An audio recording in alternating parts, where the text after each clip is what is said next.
China is facing a historic drought as major rivers of China are drying rapidly. The situation is so dire that China can run out of water in the next 2 months and the whole country can plunge into darkness. Shortage of water means factories won't be able to produce anything, services industry will crumble, and social life will come to a total halt. China can see massive protests as water shortages are worsening day by day. Yangtze, China's biggest river, shrank 60% this year. Moreover, Jialing River completely dried, resembling barren land. These droughts have pushed China towards severe power shortages across the country. One can have a clear understanding of the situation by looking at the before and after pictures of the Chinese rivers. For the first time in Chinese history, the province of Yangtze has declared a water supply red alert. Earlier, it was assumed that the prominent issues in China included a bank crisis, property woes, and the forceful unification of Taiwan. However, now we are seeing a dreadful water crisis that China has on its hands. People here on average consume 10 billion barrels of water daily. It is 700 times China's oil consumption. Let us see how the CCP is worsening the scenario by finding out more about it. Water has always been a critical element for China. It has become even more evident in the current scenario. China constitutes 21% of the world's population, according to the United Nations. However, its freshwater supplies are only 7% of the world. These water supplies are mostly in southern China, while the majority of Chinese live in the northern part of the country. This may appear to be a small problem. After all, it's just water, but in fact, it's an issue too large to be handled. According to Charlie Parton, a former British diplomat and a Chinese expert, he reported in 2018 that, quote, China can print money, but they cannot print water. It's either you have it or you don't. Well, China does not have it. It is a huge issue for a country where water consumption on a daily basis is 10 billion barrels, which is 700 times China's oil consumption. It would not be wrong to say that water is the silent hero behind the explosive Chinese economic growth. Reason being, water is an essential element for energy generation, growing food, and sustaining humanity. Being the powerhouse of the world, this shortage of water is slowing down the economy, leading to closures of industrial plants in all parts of the country. All this is signaling that a recession is just around the corner. Now, the matter of concern is that this drought and the record heat wave will not affect China alone. The US and other countries will feel these effects of China's crisis too. With rivers and lakes drying out, the situation will become worse, affecting the Chinese power and food production significantly. China is the second largest power in the world. This shortage of food and power will damage things on a scale we have never seen before. These water-based disruptions in China will come along with reverberations through the food and material markets globally. We will see economic and political turbulence for several coming years. The scenario gets worse when we know that underground water can't help the thirsty Chinese population. In 2018, the Ecology and Environment Ministry of China shared an analysis of surface water. They concluded that 19% of the water is unfit for human consumption, and 7% completely unfit for any use. 30% of the underground Chinese water is known to be unfit for human consumption, while 16% is unfit for any use at all. The situation gets worse with these droughts. The UN Food and Agricultural Organization stated that China, as compared to the US, uses 2.5 times more fertilizer and 4 times more pesticides. It is regardless of the fact that China has 25% less arable land as the US does.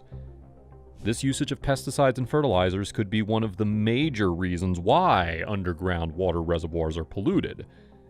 Beijing is concealing overall environmental issues of the country. And this is where the CCP is wrong. This concealing and the current drought have enhanced the current mess. These effects will not be restricted to the Chinese borders. They will spill over to the rest of the world. Food crisis. The food crisis is next in line if these water crises are not solved. China's history shows that famines due to droughts have toppled 5 of 17 dynasties. Hunger and food shortages tend to remove the inhibitors which people may have, and the CCP is well aware of this said fact. To ensure food security, the CCP has always focused on maximizing grain production. Farmers were given incentives to grow crops like rice, corn, wheat, etc. in order to achieve self-sufficiency levels. The issue is, to sustain these harvests, farms are pumping water at a faster level than nature can replenish it.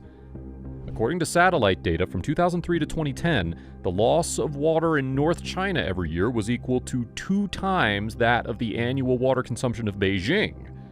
Isn't that a lot of water? With falling water levels, farmers are now struggling hard to access new resources, such as digging deeper wells at more cost. However, regardless of the fact that pumpers are willing to dig deeper wells and using new technology for the said purpose, overdraws seem to end up reducing accessible water physically. Added to this scenario is that underground water in China is contaminated. The issue gets bigger since all of this will lead to a food crisis.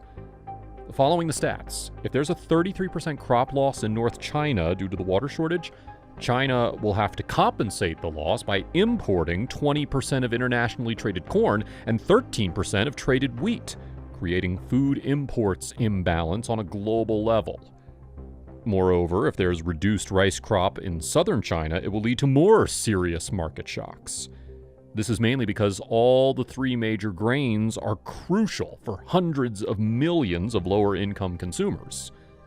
Though China can store huge amounts of grains, if the drought continues, China would have to face a multi-year grain shortfall.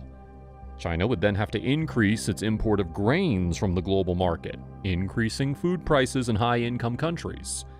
It will result in a shortage of these commodities in these countries, instigating hunger at a global level.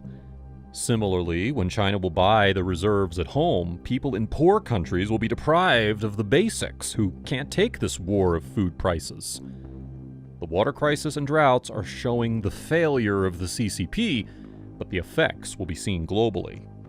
Apparently, while China will preserve grains for its people, it will cost other countries, poor countries to be specific. The irony is that these water crises are not restricted to China's agricultural sector alone. Effects will be seen on other sectors as well. Energy crisis. The Chinese population and the size of its industrial sector explains well why China is known to be the second largest energy sector globally. The major part of this power is hydroelectric, implying that larger water quantities are needed for electricity generation. Even if we talk about nuclear energy, water is needed to cool down the reactors. This is why we see most of the Chinese powerhouses being built on the banks of water bodies or near to them. With lakes and rivers drying up, though, most of these power stations are shut down. Water crises are adding to the representation of the weakness of the CCP, in addition to the Taiwan and property crises. If China loses only 15% of its hydropower production and factories keep shutting down due to lower water levels, in a year, it'll have to add to electricity output to compensate, equal to what Egypt generates in a year. The only way to do this will be to use coal-fired plants, which will be beneficial in the short term, but in terms of long-term planning, it'll again bring back concerns about increasing the contamination of water reserves.